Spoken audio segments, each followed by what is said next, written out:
Assalamualaikum warahmatullahi wabarakatuh.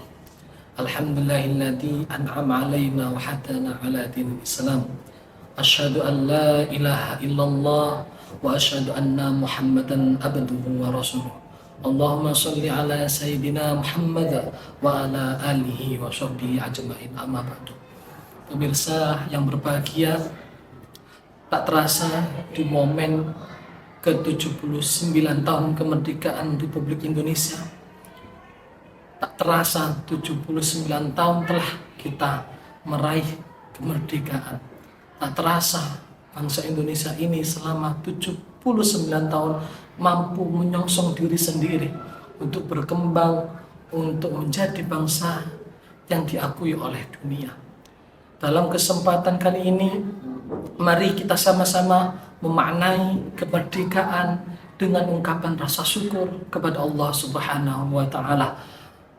Pada dasarnya, kemerdekaan ialah suatu hak segala bangsa yang harus diraih, harus diusahakan, harus dioptimisasikan, yang harus diperoleh dengan susah payah, pengorbanan, daya juang, yang mana tidak serta-merta diperoleh hanya sebab takdir semata. Allah berfirman dalam Al-Quran, A'udzu billahi minasyaitonir rajim. Bismillahirrahmanirrahim. Innallaha la yughayyiru ma biqaumin hatta yughayyiru ma bi anfusihim. Shadaqallahul adzim. Bahwa Allah tidak akan merubah suatu kaum sampai kaum tersebut merubah dirinya sendiri.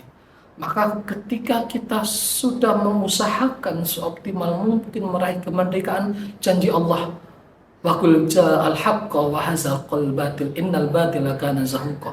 Ketika kebenaran datang untuk melawan kebatilan, kebenaran yang terorganisir, kebenaran yang terstruktur masif, imprensif, akan mampu mengalahkan kebatilan sekuat apapun itu.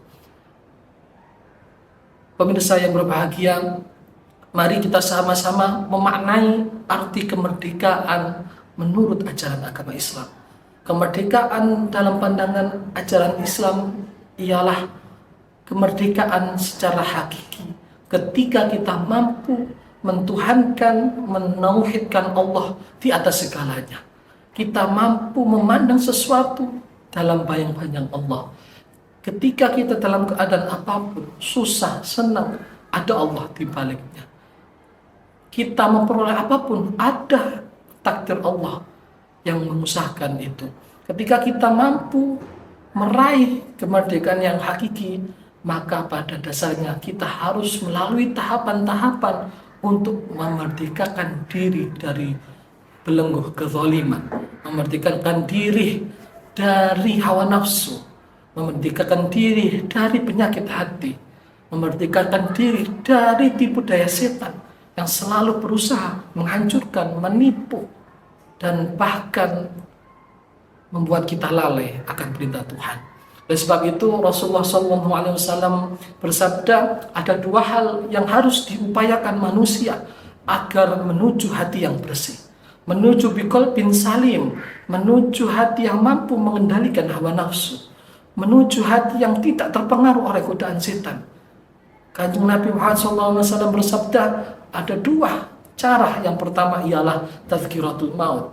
Kalau kita ingat akan kematian, kita mengingat betul kematian, kapan kita mati, di mana, saat apa, dan posisi seperti apa, maka akan muncul rasa ketakutan diri sehingga kita tidak berani melakukan hal-hal yang dilarang oleh Allah Subhanahu wa Ta'ala, hal-hal yang tidak dicontohkan Rasulullah, hal-hal yang dilarang oleh Rasulullah, sehingga akan muncul sifat-sifat terpuji dalam diri, akan muncul sifat-sifat terpuji dalam hati, dan hilanglah pemikiran maupun hati yang kotor. Yang kedua, dawuh Rasulullah SAW untuk mencapai hati biqalbin salim, hati yang selamat, hati yang bersih, ialah dengan qiraatil Quran, yaitu dengan membaca Al-Quran. Karena Al-Quran ibarat filter yang akan memfilter diri kita dari kebobrokan, keburukan, kezaliman di dunia ini. Oleh sebab itu Gus Bah sering berpesan, jelek-jelek, sak kotor-kotor itunya, sak rusak-rusak itunya, jangan lupakan satu, yaitu membaca Al-Quran. Al-Quran ibarat kata ialah menjadi filter, sebagaimana dalam tubuh sapi memfilter mana yang menjadi kotoran, mana yang menjadi susu. Maka di fase dalam renungan kemerdekaan ini, mari kita sama-sama mengucapkan rasa syukur kepada Allah atas takdir kemerdekaan ini. Mari kita hiasi diri kita, mari kita hiasi hati kita dengan akhlak yang baik, perilaku yang baik. Nantinya kelak kita akan mendapatkan surga Allah di hari kiamat. Terima kasih sedikit yang kami sampaikan. Wallahul muwaffiq ila aqwamit thoriq. Wassalamualaikum warahmatullahi wabarakatuh.